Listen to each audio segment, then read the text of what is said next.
The Hog Sty is brought to you by TicketClub.com, your one-stop shop for live events nationwide. Whether you're looking for game, theater, or live performance tickets, don't sweat it. TicketClub.com has you covered. So make sure you're going there for all your live entertainment needs, and make sure you're clicking over to them from the banner at the top of thehogsty.com.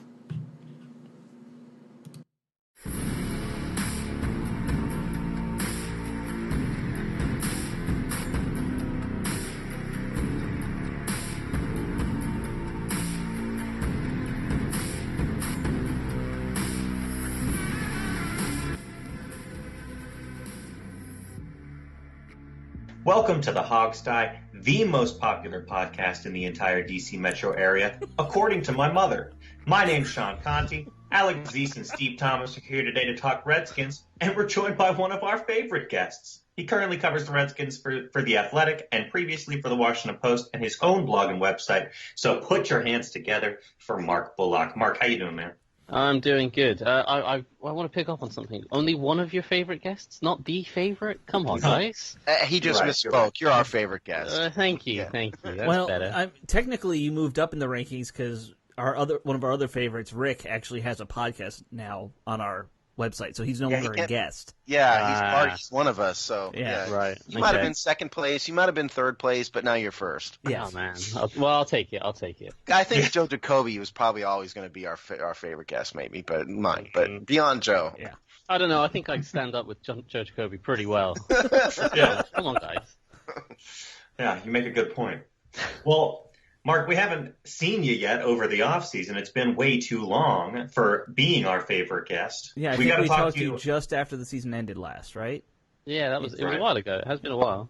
Yeah. Well, we got to talk to you about the draft picks, then we got to talk about the passing game breakdowns you've been doing. But first, can we do a quick temperature check with you, man? How positive are you feeling about the team going into this season versus the last, we'll say, year or two? I'm kind of lukewarm if we're going with temperature checks. I'm cautiously optimistic about the talent levels that they've got. Obviously, the injuries will always play a part with this team, and they tend to rely on guys that tend to be injury prone. I think whatever happens with the Trent Williams situation could cause this team to go from a team that could win 9 or 10 games to a team that could win 4 or 5. I think I've said recently somewhere else that I think Jay Gruden and the talent level of this team and Jay Gruden's ability to scheme up the offense is too good for them to be one of those teams that only wins 2 or 3 games in the season. I think the talent level and Gruden's schemes should be enough for them to at least win 5 or 6 games, and then the flip of a coin can decide quite a few different games. So I think, as we've always said, a difference between a 6-10 team and a 10-6 team is often the flip of a coin. And I think this team has the talent to be a decent team, a good team if they stay relatively healthy.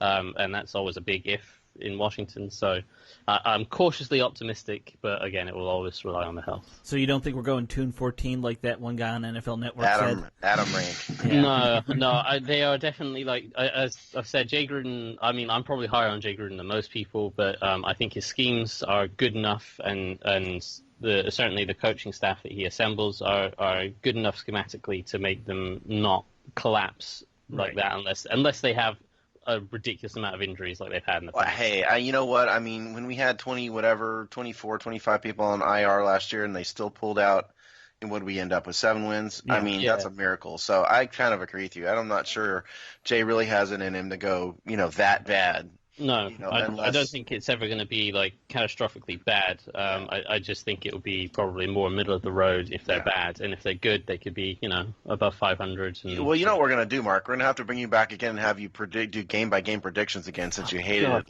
so much. It's too early for that. But listen, let's get into some X's and O's of football and stuff. Since we haven't heard from you since the draft, talk to us about what you see in Dwayne Haskins and what he can bring to the Redskins. So I like Dwayne Haskins a lot. I had him second in my rankings of quarterbacks after Kyler Murray, because I thought Kyler Murray just brought something special. And yes, you might have to tailor your offense a little bit more to Kyler Murray, but I think he offers you something that not many quarterbacks can offer you. Haskins is very old school in a way because he's not necessarily the most mobile guy, and the trend of quarterbacks nowadays has been quarterbacks that are relatively athletic, that can move around. Haskins, I think, moves better than most people give him credit for. I don't think he's some slouch. I don't think he's a Tom Brady that can't move. Well, that's harsh on Tom Brady. He moves excellently in the pocket. How about Peyton Manning? Peyton Manning might have been even more mobile than Brady. A 40-year-old Peyton Manning tried to run a bootleg. He's not that. He's a guy that he can move, and like it was kind of like watching Frankenstein try to sprint.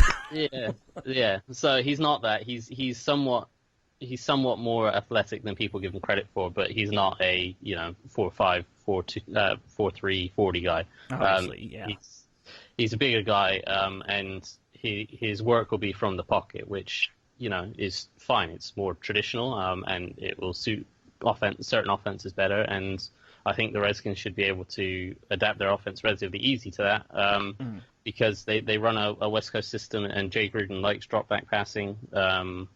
He's got the big arm, and the deep ball is a bit of a question for me. The arm strength isn't a question. It's the accuracy and the touch sometimes on the deep ball, but I don't think it's necessarily the worst concern.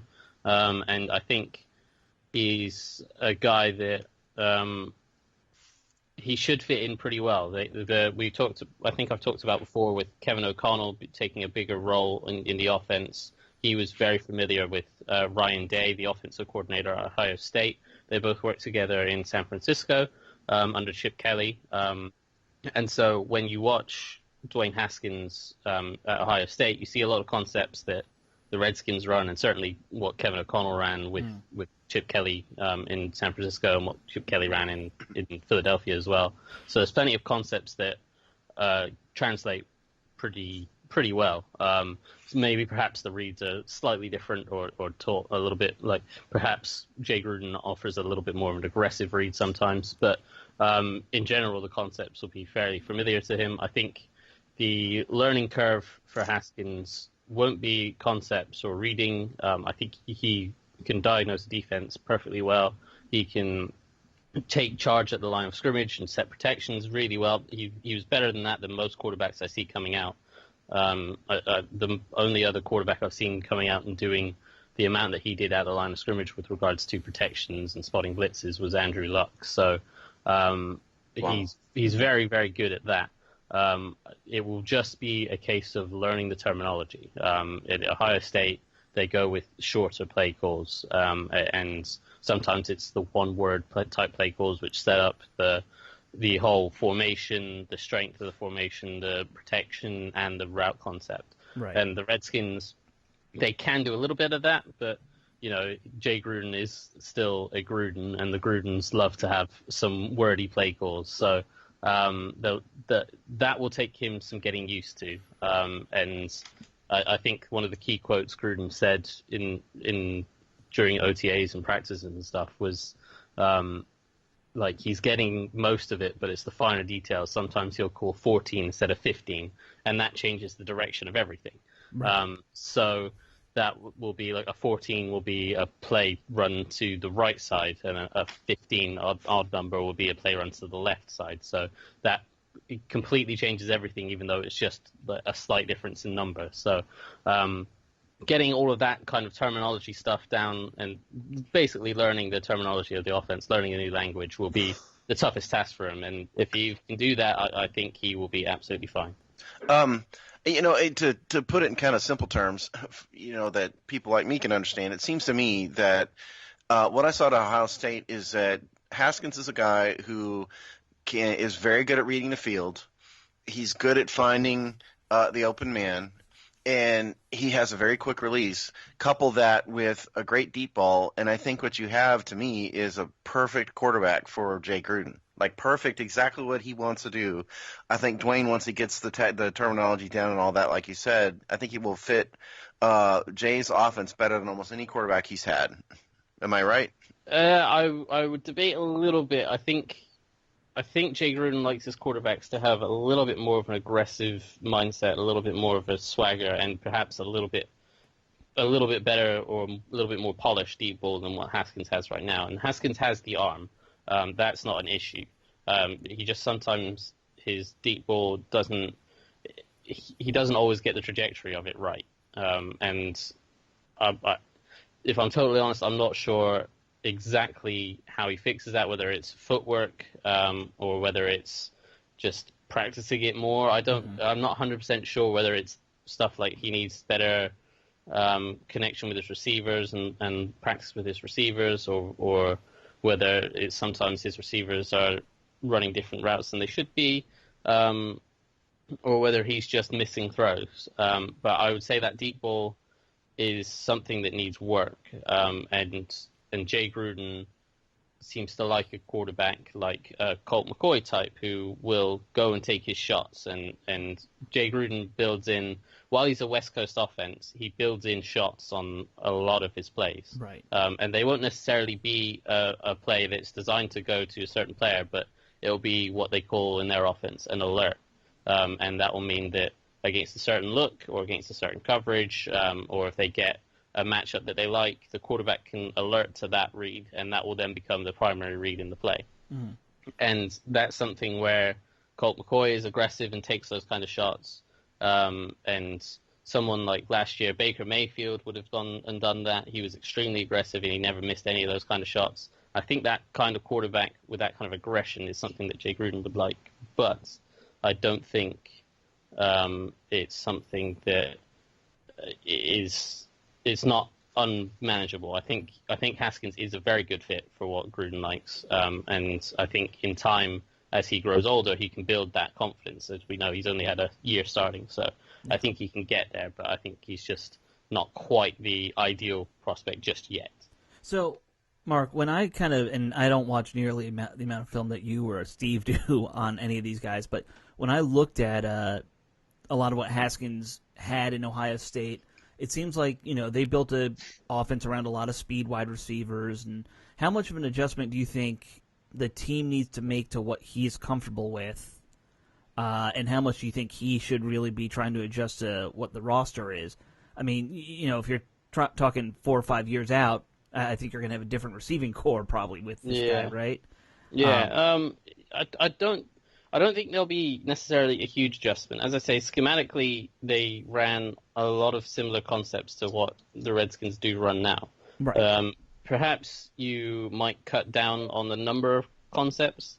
Ohio State, you could see a clear sort of handful of concepts run in every single game, whereas the Redskins would, their playbook is massive and they have multiple different concepts. Until they get to Josh Johnson, and then it's 4 plays. Yeah, exactly. So I can see them cutting down and not having quite the variety of playbook that they might have had under Alex Smith, or they might have under McCoy, who's been in the offense for 5 years. But it might be a little bit more specific, right. And you might see plays like the mesh concept that he ran basically every other play at Ohio State. And that would suit what you're talking about more with the speedy receivers running shallow crosses, right. And beating man coverage. It's basically a couple guys doing shallow crosses and a couple guys go deep, and he just figures out which one to hit. Yeah, well, mesh concept is basic form is 2 receivers from either side of the field run shallow crosses, and they basically cross the field together so tight that they can shake hands. And right. You saw it with Chip Kelly's Eagles, where they were literally taught to high five as they crossed the field against each other. That is to create a pick against any sort of man coverage. Right. And that is the core of the mesh concept. And then usually you'll have someone hooking up over the middle behind them as kind of a thing against zone. And you might have a running back out the backfield on a wheel route as a deep shot. And if you get man coverage, you go to that, and then you work to the shallow crosses. So that kind of thing, he should be a master of. Like, he ran it 5 to 10 times a game, and he hardly ever missed it. And they gained so many yards and touchdowns on that specific concept and the variations of that concept. He could probably install it for the coaches if he wanted to. So right. I think he will be fine. They might limit the playbook, but I think a lot of what they did at Ohio State does translate to what the Redskins do now. Yeah, I mean, and limiting the playbook isn't exactly, unique to Haskins. I think, that's all rookies. You're going to have to do some. No, Now, it's funny you mentioned, the speedy receivers running the crossing routes because we've got Terry McLaurin, who was the Redskins' third-round draft pick. Thoughts on McLaurin? And obviously, he's got a great chemistry with Haskins, already. Thoughts on McLaurin fitting into the Redskins system? I loved Terry McLaurin. I didn't know about him before the draft. I'd heard a couple people that I think highly of that rank receivers and stuff, and they said they loved him. But I hadn't really heard about him or watched him or studied him at all. And then I went and studied him, and I absolutely loved him. He's obviously got the speed, but he's not just a speedster. He's not a guy that you just run go routes every play, which is kind of what he did from time to time at Ohio State. I don't think he was used as best as he could have been. He runs good routes. He doesn't run amazing routes yet, but he runs good routes. And obviously the speed is a threat. When he can challenge people vertically, he can get them to turn their hips, and that gives him a chance to break off and create separation.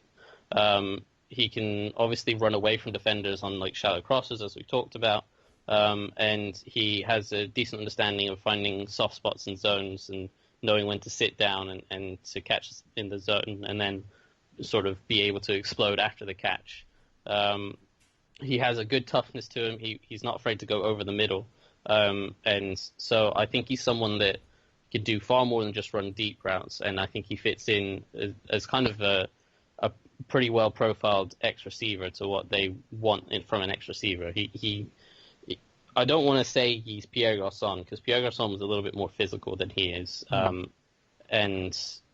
he's probably a little bit, he's a lot quicker than Garçon was. And athletically, they have a very, very similar profile. I think I tweeted that out at the draft, that they're about the same size, they're about the same weight.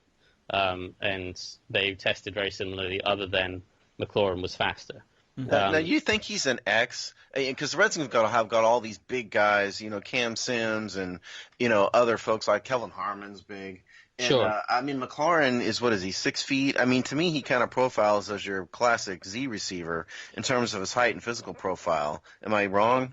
Not necessarily. I think the traditional way of looking at it is you have your speedsters as your Z, and then you have your big body, slower guys as your X. Right. But I think the way he runs his routes and the physicality that he can play with, I think he's more of an X. And from what that's how I felt like when I watched him. He was an X. He played a lot of, whenever they did 3x1 sets, he was on the backside isolated on his own. And that's what the X receiver typically does. And he can win quickly on slants, and he has the speed to threaten deep, so he can win with hitches. So things that the Redskins will run on 3rd and 4, like they used to run with Garçon. They always used to run that quick slant or that quick hitch on 3rd and 4. And that's something that he can separate on because of his threat and his quickness. Well, so if he's an X, then who is the long-term solution at the Z receiver? Well, they signed Paul Richardson to a great amount of money last year to do that role. And I think he's more of that kind of guy. Paul Richardson's more of a burner. He does have some decent route running in him, Richardson. He doesn't have necessarily the toughness. I don't want to say the toughness, but his injury history suggests he's not someone that should go over the middle and take contact over the middle. He's more of a burn them deep, catch the deep ball, catch the deep post. So that is more Richardson's role. Whereas McLaurin can play that physical contact stuff over the middle, and that profiles him as being someone that can play the X. He could definitely play the Z. He can run the go ball and the deep post and the deep corners easily, but I think he can do more than that, and I think he profiles as an X. Well, and I guess I shouldn't box these guys in, because we know Jay loves to mix and match. Yeah, absolutely. Go sorry. on. No, sorry. I was going to move us on to. I'm dying to hear what you have to say about Bryce Love. Initially, Bryce Love was someone that I was cautious on. The whole picking a running back thing confused me a little bit. And I watched him, and at first I was a little bit underwhelmed, and then I watched him a little bit more. And you can see the explosiveness. That is like, he's a home run hitter. That's what everyone will say about him. And, I'm not going to say anything different. When he has the chance to beat a guy in the open field, he'll beat him and then he'll take it to the house. And the Redskins don't have that kind of speed and elusiveness at running back since Chris Thompson's healthy. Like when Chris Thompson was a rookie, he had that kind of speed. I was going to say that's a long time ago. Yeah, so Bryce Love offers that, and I would suggest that Bryce Love probably is a little bit. I can't remember exactly how fast Chris Thompson was when he came out. Whether he might not have run at the combine. He clocked at like a 4.5 or something like that. Right, a real speed. Bryce Love is quicker than that. It was certainly a lot faster than that, and I think he's probably got a little bit more quickness to him as well. And that's not to slate Chris Thompson. Thompson's a phenomenal player, but I think Bryce Love is somewhat of a better athlete. And in the open field, he will make guys miss. I think running between the tackles, I see one or two issues where he can sometimes miss a read, sometimes try to bounce the run a little bit too early. He's always looking to get to the edge, which when you have that kind of speed is totally understandable. That's something that a lot of running backs that have speed look to get to the edge and break it for a big run. And, if he manages to break one big run a game, he's going to have a big game every week. So it's totally understandable that he does that.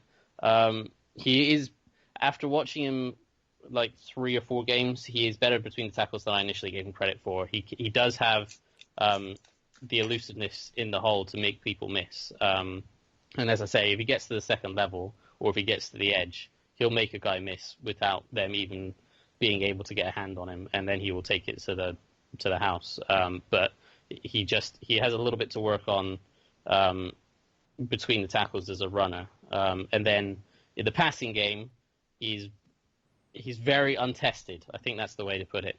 He barely caught a ball at Stanford. There's certainly potential there. You want a guy like with his athletic ability, you want a guy that you can design up plays to get him in space, like they do with Chris Thompson, and then let him go to work. And I think that is his long-term future, is kind of a replacement for Chris Thompson. Yeah. But that will take perhaps a year or two before he can prove that, he does have good hands out of the backfield. He can be reliable. Yeah. Especially given his injury. I mean, we don't know if he's even going to have his quickness even back at all this year. Maybe it might be next year. Sure. The last thing to factor in with him is protection. That is an important part of a running back, especially if they're going to be a pass catcher. And the positive for him is that his willingness to protect is 100% there. The negative is that he just wasn't very good at it.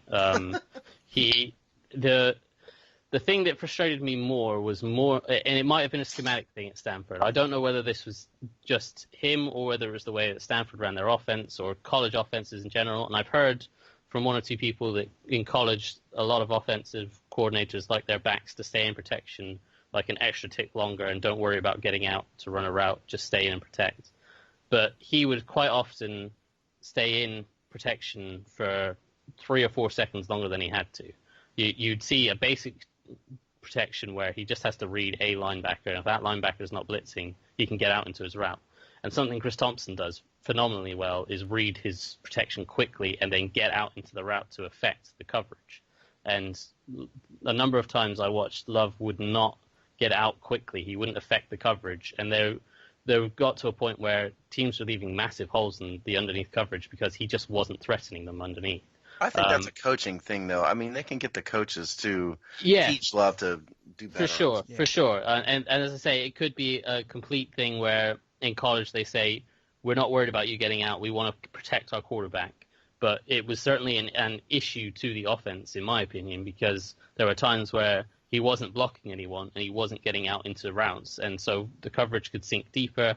They could play deep zones, and the underneath zones would sink back to the first down yardage. Because they're not worried about him leaking. They're not out worried about flats. anything underneath. Yeah. So that it was an issue, and it's something that can be fixed. But speed. If it's a case of he doesn't process the information well enough, which is hard to believe from a guy that went to Stanford, He's clearly smart. He just graduated. Yeah, Exactly. I mean, I don't think you have a degree from Stanford and you can't get out of the backfield earlier. So it's something but it is something he will still have to adjust to. And so, yeah, protection, he has a little bit to go on still. But I think there's certainly overall a lot of potential with him. And he's certainly someone that profiles as someone that can take over Chris Thompson's role should Thompson get injured or should when. Yeah, it's more of a when question, and Thompson has 2 years left, so on his contract, so that'll probably be the timing, which works out well. They actually plan for the future. Exactly, and they got a very, very good talent at a lower round because of the injury, which is.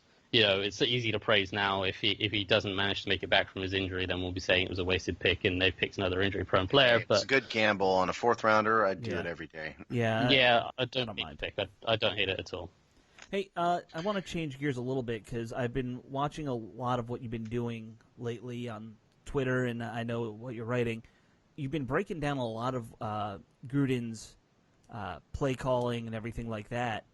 How many plays do you think you've broken down from the Redskins offense? Like how much of the playbook do you think you've got written up somewhere in a notepad somewhere? Man, I don't know. It's hard to put a percentage of it on it because, like, I feel like I know a fair amount of just West Coast offense in general. Sure. And that will apply to a lot of offenses around the league, and like a lot of stuff that they run, most offenses will run. Like. Right. Even not just West Coast offenses, like obviously you'll see what Gruden runs when you watch McVay or when you watch Kyle Shanahan or when you watch Andy Reid. You'll see a lot of what Gruden runs. Right. The whole calling it West Coast is almost antiquated at this point in my mind. At this point, yeah. Everyone runs a variant of West Coast plus X, Y, Z other things these days. Exactly. And so you'll see it in teams that aren't West Coast offenses. You'll see the Patriots run a lot of the same stuff. You'll see just everywhere around the league runs a lot of that may be stuff. The Panthers. Yeah. Well, yeah, the Panthers are their own kind of thing. So, yeah, they you see a lot of things that just in general, like popular plays that are successful, get stolen by everyone. I think you're selling yourself short, Mark. I think you could probably be the offensive coordinator of the team if you really wanted to. I definitely could not be the offensive coordinator of the team. Definitely not. I think I know a fair portion of it in a way. I get the basic concept. I probably couldn't. I couldn't put a number on the number of concepts that I know compared to what's in their playbook. Okay, maybe not a percentage, but how many plays have you broken down so far, do you think? In terms of just concepts? Yeah. I've got a list of maybe 30 concepts that I wanted to write up. So probably not as many as you thought. Really? Because it feels like you're at triple digits by now.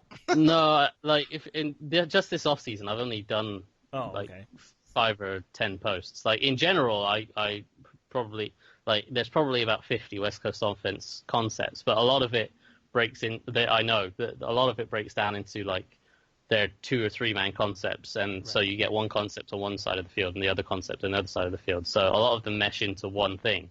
And like if we're going on this week, I think it was this week that it came out. I wrote it up a couple of weeks ago. There's 2 concepts that when they're put together, they're called something different. So there was the race concept, which very briefly is just sort of an outside dig route where the guy runs sort of 10 to 15 yards up the field and breaks in. Mm-hmm. And then inside of that, you have what they call a pivot, or they call it a race pivot. And the guy runs, the inside receiver, either a tight end or a slot, runs sort of 8 yards up the field and then sits with the option to pivot out.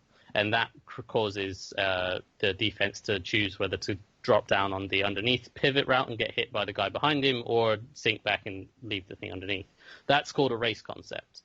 On the other side of the field, they'll often run something called sail concept, which is, I think a lot of people know a sail concept. It's a 3-level flood where they basically flood one side of the field with 3 receivers, one running deep, usually a deep post, another running an intermediate corner route, and another running to the flat. And that just challenges 3 levels of the field. Usually wide receiver, tight end, and running back, yeah.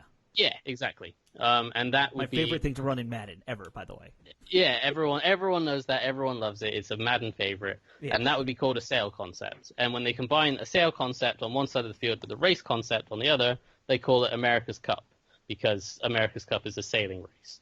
So like they'll have different names for it, but like, so I don't know whether you would say that's one new concept because it's America's Cup and it's two concepts together, or whether you'd say like it's two separate concepts that you would know whether it's a third. Like, it's hard to put a number on things and to say, yes, right, I know this many. Technically, those two concepts could be 18 different plays if you arrange them differently. Exactly. So it's tough to put a number on that kind of thing, but there are certainly a lot of concepts that I have a decent grasp of. Yeah. Can I ask about Keenum? So I don't think we've talked to you since that acquisition was made. What's your take on Keenum? Will we see him to start the season? And how much does all this play calling change depending on whether or not we're seeing Haskins or Keenum? So, like most people, when I first heard Keenum's name, I was kind of underwhelmed. And it kind of reminded me of last year when I heard Alex Smith's name. I was very much underwhelmed. And then I went and studied him, and I adjusted slightly. Last year I went very much on the Alex Smith bandwagon because he was much more aggressive and what have you. Case Keenum is much more aggressive just by nature. He's just not as good at it as certain other quarterbacks. And while I was watching him, the more I watched him, the more I thought, this guy is just a healthy Colt McCoy. So that it makes a ton of sense that Gruden would like him. It makes a ton of sense that they would trade for him and they would pick him up as a guy that could be a bridge to a rookie quarterback. He does have the aggressive mindset that Gruden likes. He's run plenty of West Coast offense stuff in the past, including last year. And so he fits what they want to do, and he can run those concepts, and he can be the kind of quarterback like Colt McCoy or like Rex Grossman used to be, where they know what's meant to happen and they will throw the ball to where the opening in the defense is meant to be, and the receiver should be there. Yeah. But if the receiver has any kind of adjustment to make at the line, like he gets pressed a little bit extra, or like he gets pushed wider in his route, and he doesn't quite make it on time, that can cause issues, and defenses can get interceptions from it. That's called being Josh Doxson, by the way. Yeah, so exactly. So Keenum was better than I anticipated, but he's very much, in my mind, just a healthier Colt McCoy. I think he's got a bigger arm than Colt McCoy too. He's definitely got a bigger arm than Colt McCoy. I think some of the people on this podcast might have a bigger arm than Colt at this point. I don't think that at all. I look at Colt as a dink and dunk only kind of quarterback at this point.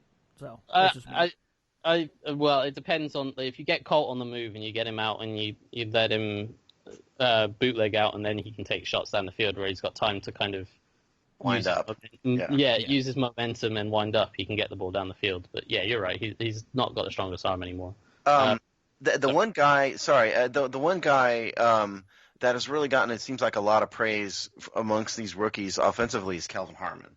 I've heard nothing but great things about Kelvin Harmon, and from what I watched of his college film, it looks like he almost has it all. He can really do a lot of things. Have you had a chance to really study Kelvin Harmon yet? I have, and I wasn't 100% sure what to expect going into it, because I think he was a little bit overhyped because everyone was like pre-draft, oh, this guy's the second or third round receiver, and they get him, what was it, the 6th round in the end? Yeah. And everyone think, oh, it's a steal of the draft, he's a second or third round receiver, we got him in the 6th. I think his athletic ability perhaps makes it so that he didn't necessarily fall as far as many people think. I think he was probably more in the sort of 4, 5, 6 round range, maybe 4th round range. So he still fell, probably more than he should have. But when you get to sort of the 4th or 5th and 6th round range, you're looking at teams like guys with a specific trait that they're going for, and usually that's an athletic trait and a speedster or something like that. And he's not that. What he is I think he's more of a like a basketball, like a post player, where he can box people out. He will catch anything that's anywhere near him. He has a great catch radius. He plays with physicality, and so that makes him. He doesn't separate particularly well with his routes. He doesn't run the most amazing routes. So that's not saying he runs bad routes, but he doesn't run great routes. And his speed and his quickness isn't up to par where he doesn't create separation from that. So where he creates separation is by boxing out receivers, using his physicality, and his catch radius gives him separation. He can go vertically like Doxson, but he does it more consistently. And he can just catch things that are, if they're thrown low, he'll go low and get them. If they're thrown wide of him, he'll go wide. So he has really good hands, and that's how he wins. To move to defenses briefly, and I know Sean, I guess is probably ready to move on. Oh, we're good. Go. Okay, we're good. All right. Montez Sweat. Now, the fan base, I think, is justifiably excited about getting Montez Sweat. And when I watched this college film, I got to be honest, I didn't see what I thought I would see. And I'm no expert like you are, Mark. But, I saw a guy, first of all, who was better at the run than I thought. I thought looks to me a lot like a true hand-in-the-dirt 4-3 defensive end and not an outside linebacker, number one. And number two, maybe I just watched the wrong games, but I was expecting more of a burst off the edge than I saw from him, given that he ran a 3.8 40, really fast. So I was a little bit disappointed in that regard, but I was more encouraged from his run defense. But again, at the end of the day, I'm concerned that we're going to try and turn a guy who is truly a defensive end into a linebacker. So please tell me that I'm just an idiot and I saw this wrong. Normally, I'd love to tell you that. I don't think I don't think you saw it completely wrong. I think his run defense is a lot better than he was given credit for, and that jumped out at me as well. He was much better run defender than I thought he would be. Because when you see the guys, as you say, when you see a guy that's athletically profiled as he is, runs that quick, you think this guy's just going to be a speed rusher off the edge. He's going to be beating tackles that aren't as athletic as him, and he's going to be unrefined when it comes to run defense. But he was almost the opposite of that, and I think part of that was due to the scheme that he was used in. He didn't, in the games that I watched, which I think was 4 or 5 games of the season, he most of the time was being asked to run stunts or work inside, and a lot of the time they would send slot corner blitzes off of the edge that he was rushing from. And that would mean that he wouldn't be able to just work a tackle and use his burst to beat them off the edge. On the rare occasions that he was given the chance to do that, he would beat them for speed. And he would beat them. His first step was good, and he showed a very good bend to get around the edge, and he could get very low and he could get very tight angles. But there is some concern in the way that you put it, that he didn't get to do it very often, and you have to question if the defensive coordinator at this college had this athletic freak that can win off the edge with speed, why did he not let him do it as often? And sometimes that's they're hiding something, and sometimes it's just a defensive coordinator going, I love this slot corner blitz, I'm going to keep running it. And so they get kind of too caught up in scheme. So I wasn't totally wrong then in what I'm saying then. You weren't totally wrong. I think he'll be fine transitioning to linebacker. I don't see him having any issues with that. And like there were times when I saw him call coverage changes and get people on the same page, even though he was playing defensive end. Mm-hmm. And you never see a defensive end turn to the slot corner and the safety and say, you guys are doing this now, by the way. Like that never happens, and he did it. So I think he has a very good grasp of the overall defense rather than just what his role is. That is unusual. That you never see it, and so he has a very good grasp of the overall defense. And I think in part of that is because he was used on so many blitzes that he had to know who was coming from where and where he could rush. I think the Redskins will do well if they let him just work a tackle more, and they develop him as a guy that they will just let him work a left tackle and let him challenge him for speed off the edge and see whether they can develop his his rush moves a little bit more than what he has right now. He doesn't necessarily have a great variety. He is better with his hands than I thought he would be, but he doesn't have a great variety of moves to his. Did you see like a really elite burst off the edge from him? Once, I just didn't see it on a regular basis. I guess that's my point. Yeah, I get where you're coming from. A lot of it you didn't see it, but a lot of the times I didn't see it because he was being asked to go inside or because he was being asked to participate in this part of a stunt. So he couldn't just work the edge. He couldn't just be like, okay, on this play I am just working the left tackle. I'm going to beat him for speed and I'm going to get up the field. I'm going to do it. But a lot of the time he was being asked to move inside and working against guards and stuff. So you don't see it as well when they move inside. So he... I did see it. I didn't see it as much as I'd like to see it, but again, that was more schematically, I think, than anything else. Huh. Yeah, well, and let's hope, the Redskins can maximize his potential. All the same, though, I'm not too excited about seeing him cover, Travis Kelce. I don't think that's going to go well with this guy. Absolutely. But you'd say the same about any kind of edge rushing prospect.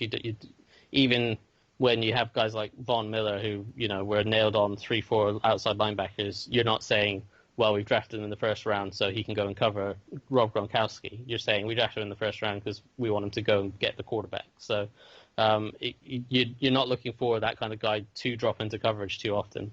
And with the Redskins' defense as it is, being a 3-4 front, and if they play a base coverage with their base front, out of him and Kerrigan, you probably want the more athletic guy dropping into coverage, but at the same time, he's not going to be dropping into man coverage and covering Travis Kelce. He'll probably be just working to the flat.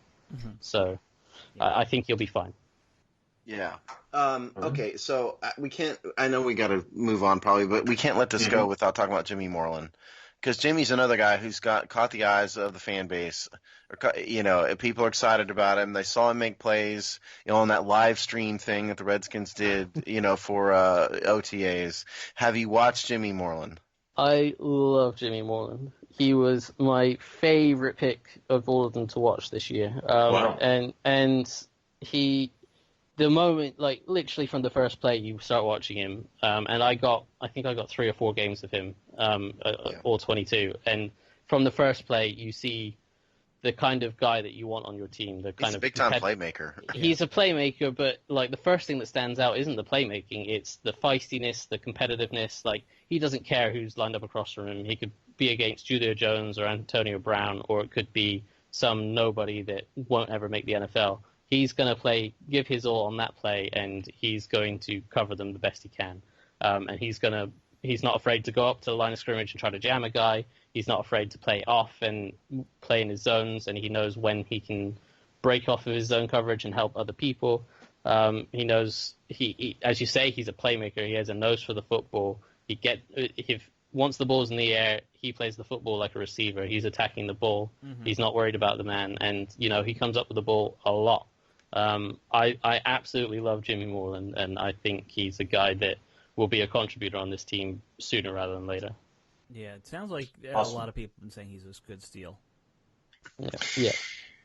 Well, let's switch gears then from there. Maybe we should do user polls and position groups. Are we going to subject Mark to the torture of trying to guess what the people think? No, we won't do that to him. But we are going to go through the poll. The position group breakdown this week that we're doing is on guards and centers, interior offensive line, and who best to do a poll with about this group than Eric Flowers. Yay! I'm so excited. He's been derided by the fan base. Right. So I was just curious. And you and this is Alex's idea. This was Jamal's idea, and he's not here. Okay. Yeah. I thought it was anyway. Yeah. So here's the poll. How confident are you that offensive line coach Bill Callahan can develop Eric Flowers into a starting quality left guard? The choices were very confident, somewhat confident, unlikely but possible, or it'll be a bust. It'll be a bust. I was going to say, so Mark, give your opinion, but there you go. So, it'll be a bust. Yeah. I share Mark's opinion. Yep. I've been saying that about Flowers since the news dropped. Can I just say about Flowers, I think the Redskins media group, the beat reporters in general, they're quite nice about players. If they have a bad day, they'll say, "Oh, well, he had a bad day, but he did a decent play yesterday." Right. Or, right. They're 4 picks one day, and they're like, "Ah, it's fine."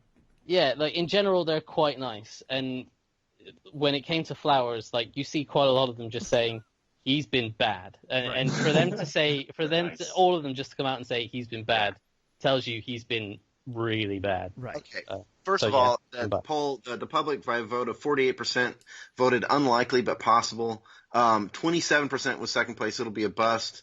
Somewhat confident, 20%. And the lone voice in the wilderness out there, only 5% of you are very confident that Bill Callahan can develop Eric Flowers into starting quality left guard. I want to meet those 5% and just slap them over Well, I'm the not head, going to. I won't do comments today because we've got a guest on, but there were a couple in here who kind of supported that comment. I watched a bunch of Eric Flowers film yesterday in preparation for this. And here's what I thought. Here's what I saw. First of all, the Giants last year played him at right guard, and I was watching Giants film from last year before they got rid of him. Right guard or right tackle? I thought they put him at right tackle. Yeah. Right tackle. They moved him right tackle. And what I saw with him at right tackles, he just doesn't have the physical skill set to be a tackle. He really gets lost in space. His hand placement is terrible. He just can't get his hands inside on a player and control him. Can't do it, and he gets off balance. His base is way off. But I think it's all stemmed from the fact that he's on the edge, because he just can't keep up with these guys, with these tackles. I actually think, Mark, that if he's going to be successful, he has a better shot of doing it inside where he does not have to contend with edge rushers. And if they can work on his technique and have him stop flailing at guys with his arms and actually lock on to an interior defensive lineman, because he's strong, he's not going to get bull rushed. I actually think if he's going to work out, he's going to work out as a guard. But you obviously don't think that because you said he's going to be a bust. Yeah, when I studied him back when they signed him, I didn't see a guy that a lot of the times you say, as you might say, they would move a tackle to guard because he's not athletic enough. And otherwise that you want the guy playing at tackle because tackle's the more premium position. The problem for Flowers isn't athleticism, because I think he was one of the top testing tackles when he was coming out. It was the problem from Flowers comes from technique, and his technique is. I've never seen a guy flail at defensive linemen worse. Yeah, quite frankly, it's horrible technique. He doesn't use his hands at all. As you say, he flails at offensive linemen. He bends from the waist, and that allows them to just pull him down, and he ends up on the floor. It's no leverage at all. Exactly, and like when you do that, you say he's big and powerful and he won't get bull rushed, but if he doesn't have the technique and he's bending from the waist, he will get bull rushed. And if he's sitting on his heels, he'll get bull rushed. So, like, he just doesn't have the technique, and usually when you play on the edge, you can get away with less technique if you're an athletic guy. You can he's not. He's more athletic, but his kick slide is terrible, and he can't keep up with guys on the edge.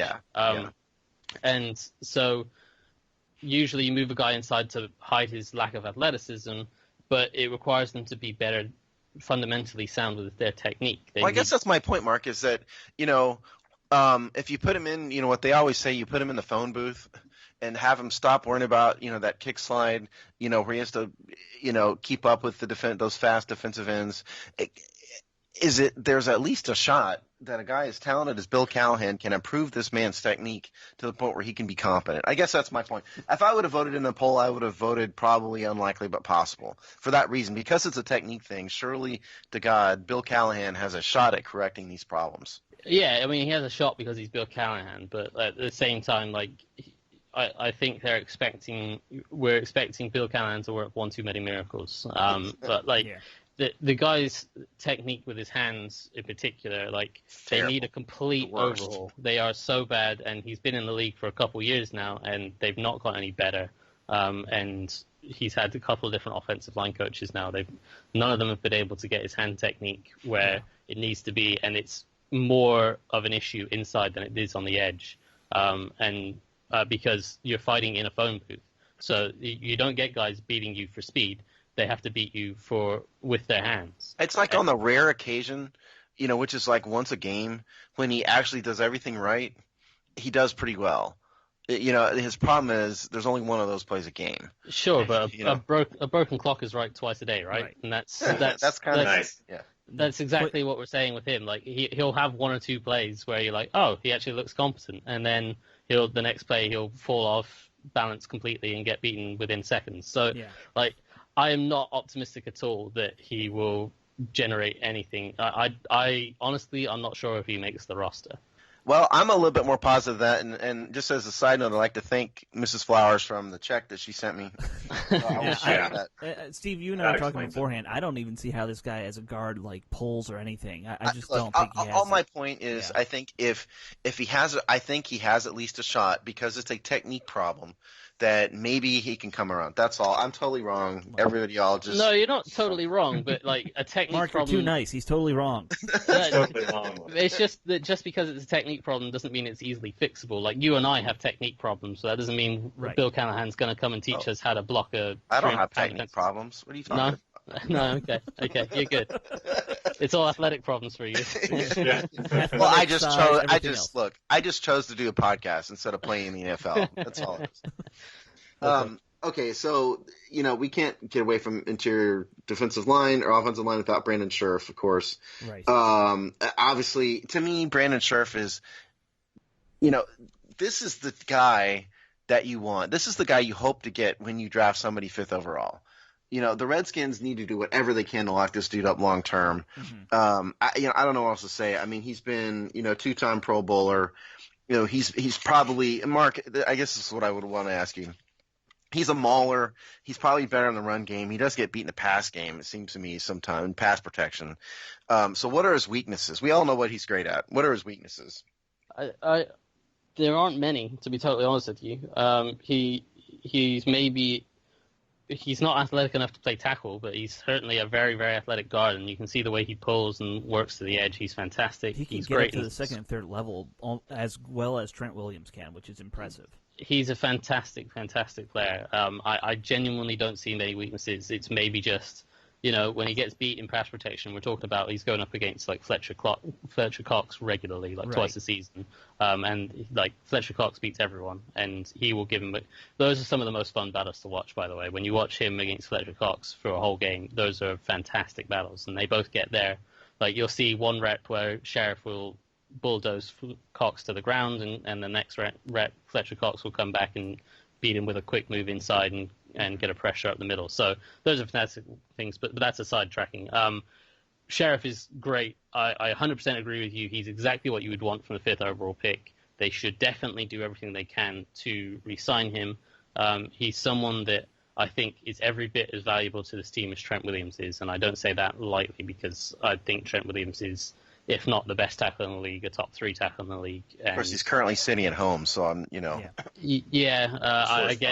I get that people aren't necessarily happy with him for that, but in terms of talent on the field, I think he's right up there with. He's probably their second best player in terms of talent, certainly on the offensive side of the ball. So I would get him locked up as soon as possible and pay him however much you can. That's saying a lot. That is saying a lot, Mark. Yeah.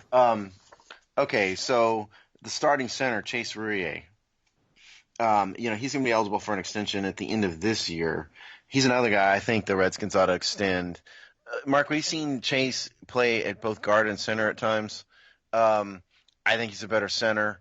Is this the type of guy we want to be a 10-year player on this team?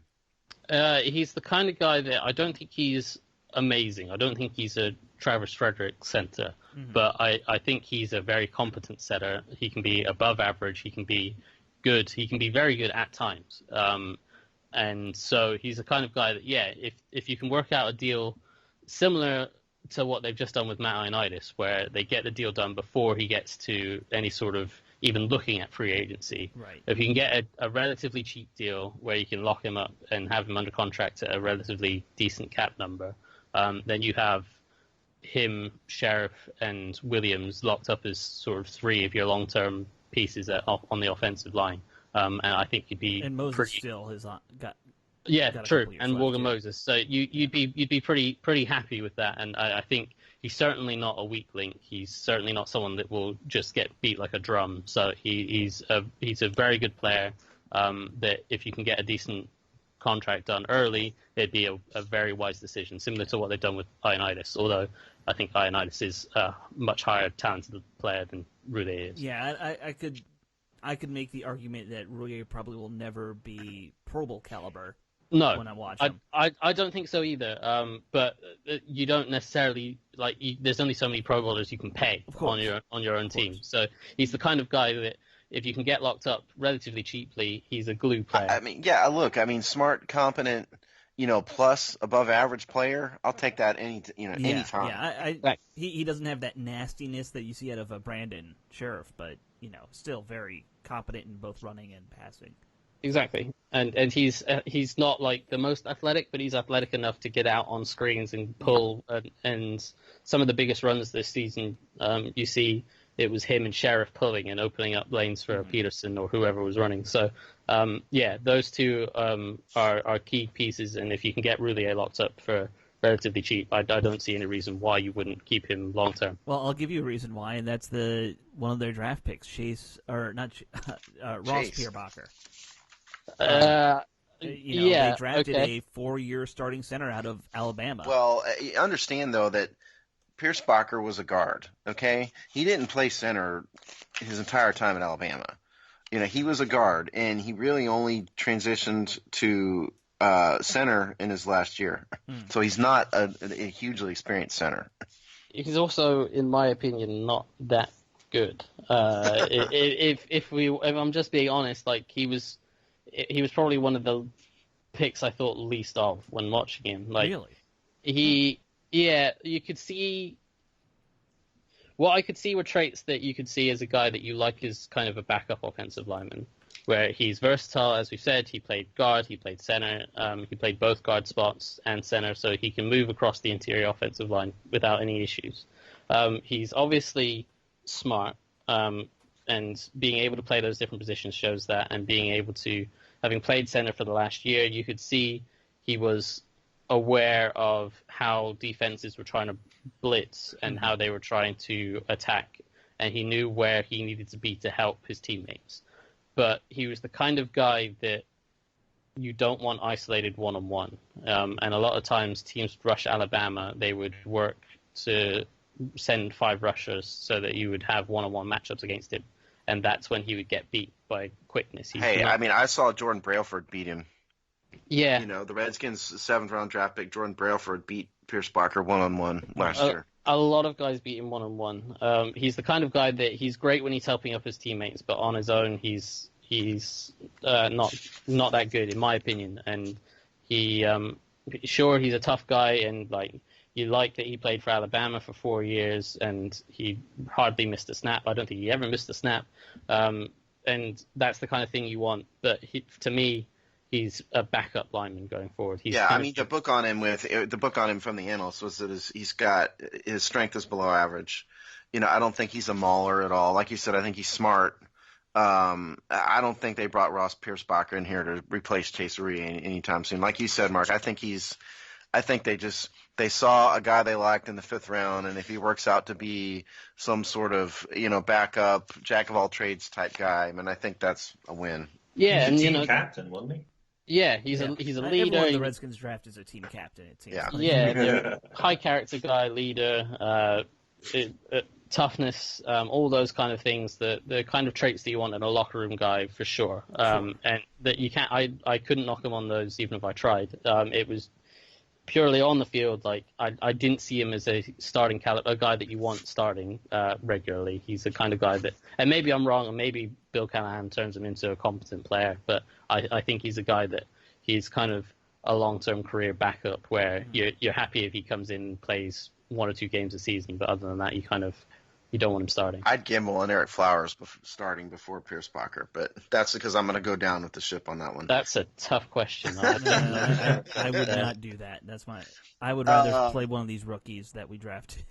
Well, who's clearly a starting caliber Pro Bowl player is Tony Bergstrom. Our next one. Yeah, I'm kidding. He's just about to come alive. Yeah. Tony Bergstrom, he's been around a while, 2012. He was a 3rd-round pick in the beginning, which means somebody at one point in time thought a lot of him. He's basically been a bust. 6'5", 310 pounds. He has played kind of all over. He's been a tackle. He's been a guard, certainly a guard in the NFL. But the Redskins seem to like him because they keep re-signing him. Well, it also doesn't hurt that we've gone through about 12 guards in the last year. So yeah, they like Tony Bergstrom for some reason. I mean, he's gotten decent playing time since he's been here. I don't know. Mark, do you have any words of wisdom on Tony Bergstrom? Because I don't. I think they like him as a center, as a backup center. They really value the center position because of how many calls they ask the center to make. They try to take protection and stuff off of the quarterback a lot of the time, and the center is responsible for setting protections, but more importantly, setting the run, like identifying the mic and setting the run blocking schemes for each play given on each given front. So the center is responsible for a lot of that. And I think he is someone that's good at that the mental aspect of the game.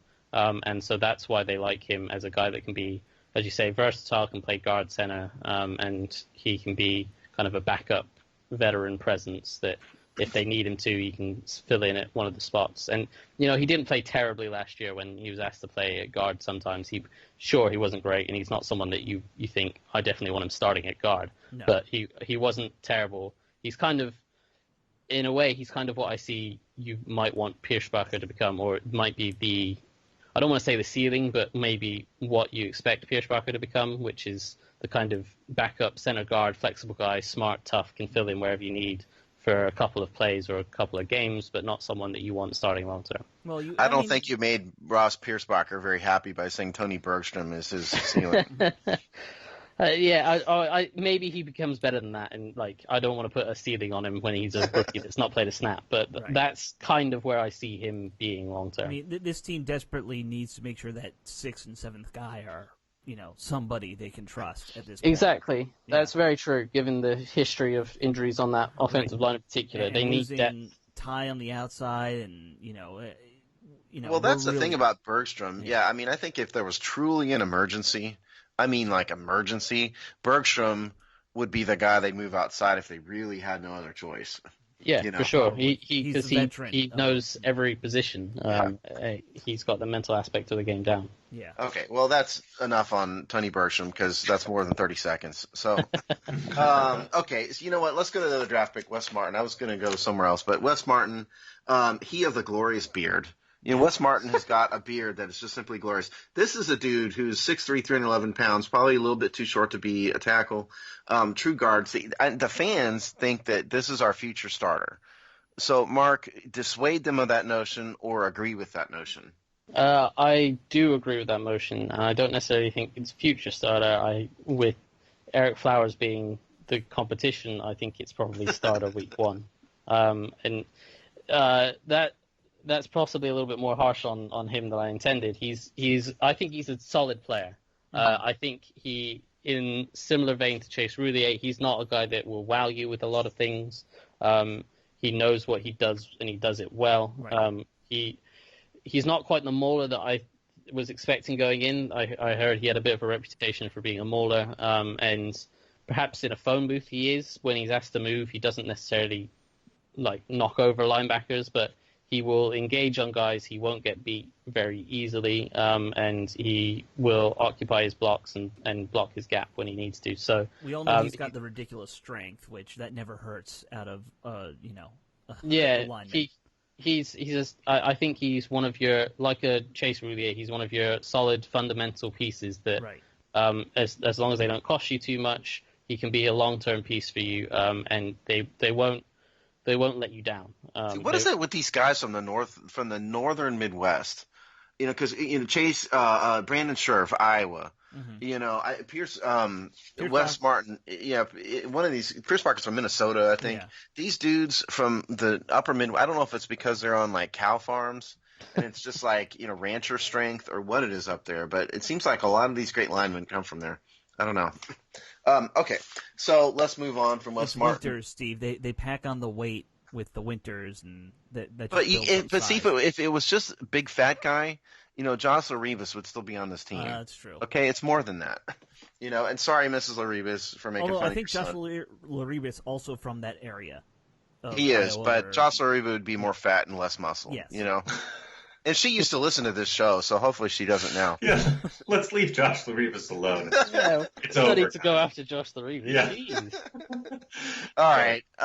Tyler Catalina, 6'6", 315 pounds, a guard. Catalina's another guy. Catalina, look, I mean, he came from nowhere. Mm-hmm. He was an undrafted free agent, made the team. He has played in 7 games. He's obviously on injured reserve. Yes. Or he was on the injured reserve. Everyone who plays guard has played guard at this point for this team. Yeah, exactly. So, Mark, do you have any words of wisdom about Tyler Catalina? Surely you do. I don't know about words of wisdom. Another depth guy is really all I've got on him. He's a guy who was there. Yeah. Like at a certain point when you go through so many guards, there's only so many you make notes on. And he would be one of them. Yeah, I'm not trying to put you on the spot. Yeah, there's so many that you can go. Yeah, he did something. Oh, he's injured again. Let's go start on the next guy. Yeah. All right. 2014 or 15 or something for Catalina. When did he join this team? No, it was 2017. Yeah. 17. Wow. Okay, so it was less than that. Okay. Okay. Casey Dunn, center, 6'4", 300 pounds. Is another guy, not much to say. He came out of nowhere last year, and he's still nowhere this year. But he is on the team, and so unless anybody has anything great to say about Casey Dunn, I'd suggest we move on. No. Gone. Okay. Zach Karen. Zach Karen's another guy who's been around for a while. 2014, undrafted free agent, signed by the Vikings, 6'5", 305 pounds, out of Toledo. Zach, another guy who's here and who is in fact wearing Redskins jersey. Does anybody have any words of wisdom about Zach Karen? Silence. Okay. Yeah, nope. I mean, we're getting to the 12th guys here, so yeah. Okay, now Mark, here is the test. Okay, this is going to prove to us whether you deserve to be a national level analyst like this. Gerald Foster from Nebraska. I've got nothing for you. I'm not a national analyst. I'm sorry. Okay, and for those of you who listen to this show, on these position group breakdowns, I almost can always find something interesting about these guys. I found nothing interesting about Gerald Foster whatsoever. I watched, and he looks to be fairly well spoken. I'll say that about him. I watched an interview with Gerald Foster at a Nebraska. So you actually found an interview with him, which is pretty impressive. I found an interview about Gerald Foster, and he was well spoken, nice guy, smart. He is in fact another guy on this team. And Mark, I'm just disappointed you don't have anything to say about Gerald Foster. I'll let you go down. I'm sorry. You can tank me down below Joe Jacoby now. I'm not your favorite podcast guest. I bet Joe Jacoby probably has nothing to say about Gerald Foster. I don't know. Joe apparently met a bunch of these guys recently. I saw. Well, that's true. He did recruit a bunch of these. He was a recruiter. Maybe Joe does now. Okay, so that is the guards and centers group. Starters. Obviously, Sheriff is a starter. So, I mean, what does everybody think? Mark, I mean, do you think? I guess you already said it. Wes Martin's a starter week 1 at left guard. Yeah, I think you're looking at Martin, Roudier, and Sheriff as your interior 3. Yeah, I'm with you there. Yeah. I think Martin shows just enough to beat out Flowers. Okay, I think he shows more than enough to beat out Flowers. Well, for the record. Now Flowers, understanding Flowers has guaranteed money, is Eric Flowers on the roster week 1? I say he is. I'd say no. No? I think if he doesn't start, you're giving him every opportunity to start, and if he's not making the starting spot over what was Martin, a 4th round or 5th round rookie, then why he doesn't need to be on the roster at all, in my opinion. I only think he makes the roster in that. So you got your 3 starters. I don't know who your 2 to 3 backups would necessarily be. I don't know if he I think he can beat out Tony Bergstrom. I'll put it that way. I honestly would prefer Tony Bergstrom. I think the reason you would keep Flowers is if you think we really are in trouble with backup swing tackle. We've got nothing since Ty Nsekhe left and Garon Christian hasn't come along. We need a backup swing tackle, and we like him, and we think Flowers can play both tackle and guard. And so we want to save numbers at the position group, so we're keeping him to be both a tackle and a guard backup. That purely based on being able to sit in one of those, sit in one of those roles and hopefully block a guy. Like that would be the reason you keep him. Otherwise, unless he comes on magically in his development, which we're talking about a guy that hasn't actually had the chance to play guard yet because he's been playing tackle all of the OTAs. So unless he comes on miraculously and Bill Callahan works wonders, I certainly don't think he'll start, and I would lean towards saying he probably doesn't make the team unless they are in dire trouble. I definitely don't think they need to move him to have him be the swing tackle. I think that'd be disaster. My point from the beginning of it is I think because his problems are what they are, if somebody can whisper sweet nothings into his ear enough, they can get him to the point where he can be a little bit more competent, maybe he'll play. I don't know. Steve, we're talking about a guy who's in like his fifth or sixth season. He's not in his figured it out, Well, he's not in his sixth season, but yeah. He's fifth or sixth. I wasn't sure. Yeah. Okay, but anyway, so the point is, Mrs. Flowers should have sent Mark a check, like she sent me a check. She didn't. Yeah. And that is the position group breakdown for this week, kids. All right. Awesome. Yeah, I don't have much to add there. I think the Flowers question is, God, what a depressing thing. It's probably an apropos last name for a guy like this to have, honestly, Flowers. Why, are you just talking about the fierceness of his play? Yeah, exactly. Totally. Yeah, that fits, I guess. All right, cool. Well, that'll be the episode then, unless anyone has anything else they want to pick Mark's brain over. I mean, we got the expert here with us right now. We might as well take advantage of it. Well, first of all, thanks, Mark, for coming on as always. We love you. Yeah. Listen, I mean, I don't want to go down another rabbit hole here, but Jaron Christian, he's another one. Third round pick. He was basically terrible in preseason. I thought in the very limited play, I watched one Jaron Christian game, the one he actually played, and I thought he was less terrible in that game than he was in preseason. I guess that's what I can say about him. It looked like he'd gotten a little bit better. But is this guy a waste of a draft pick or what? Because we really need a swing tackle in the worst way. Oh, we might need a starting tackle. Well, that for that matter, starting tackle. If you're looking at a guy that you need to start because Trent Williams is held out, then you are in big trouble. But if he's, I think they drafted him purely on potential. I think he was a guy that, like, when I watched him, he played sometimes in the same series. He would switch between left and right tackle. Louisville did a really weird thing where they moved their offensive lineman based on the formation. So he played both left and right tackle, and he was comfortable playing both left and right tackle. And he has great athleticism, and he's got quick feet. And I think those traits alone were enough for them to go, he can be a future backup swing tackle. Let's draft him and develop him so that when Tynesecki leaves, he will be the guy to back up Trent Williams and Morgan Moses. Sure. He was forced into playing last year, and he does not have the functional play strength to play at the NFL level yet. He came in when he was drafted. I think he was under 300 pounds, which is very light for a tackle. Yeah, he was in the 80s. Yeah, he was something ridiculous like that. So, and he just doesn't have the strength. And I think the game that he played in against, was it the Falcons?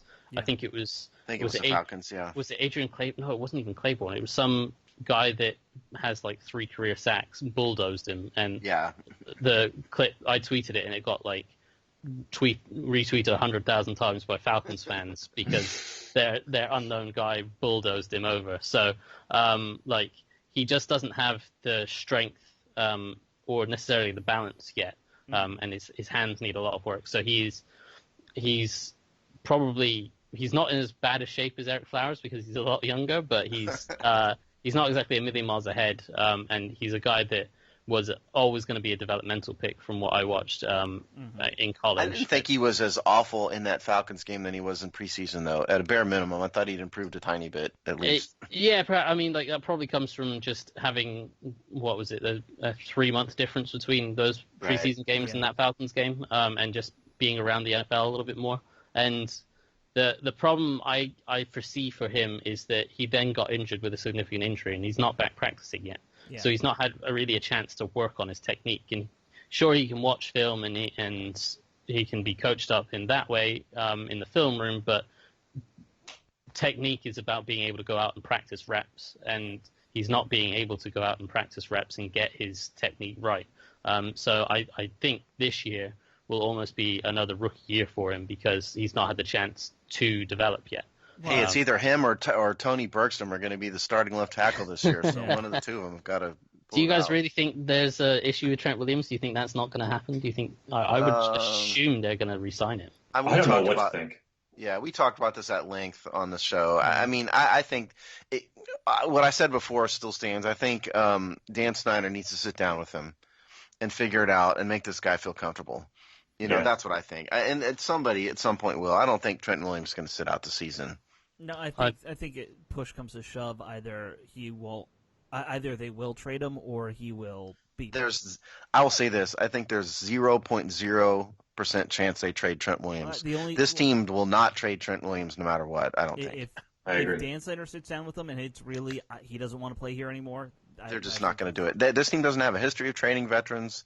I don't have a history of guys holding out like this either. No, but I think the front office knows they would get crucified in the media for trading Trent Williams. I just think there's no chance that they're going to trade him. I think they'd let him sit out before they trade him, especially since you're not going to get more than like a third-round pick for the guy. Probably I mean, yeah. So, what do you think, Mark? You asked us this question. You can't get away with not answering it. Yeah, I think they'd be crazy to trade him. I would still think he's still, in my opinion, one of the top 3 tackles, if not the best left tackle in the league. I think you if you need to, you figure out a new contract for him. If the concerns about the medical staff or whatever are legit, you sit down with him and you try to work those out. And maybe those concerns go away for a few extra $1 million a year. So like you work something out with him. He's your best player. You don't trade your best player. That's right. I mean, unfortunately, the owner has shown he doesn't have leadership ability. He's in France right now on his yacht. He doesn't have to be in France. He could be in Houston talking to Trent Williams. Right. No, but I'm just saying right now he's in France on his yacht. I think they need to send me to figure it out, quite honestly. Call me.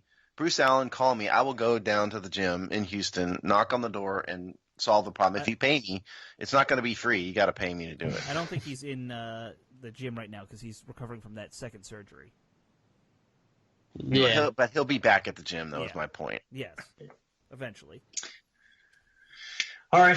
Well, I guess we can cut it off there then. As Steve said, Mark, thank you so much for being here. He's at Marc Bullock NFL. That's BULLOCK NFL on Twitter. Catch him over at The Athletic. And we are the Hog Sty. You can check out all our new stuff at thehogsty.com. We will see you all next week.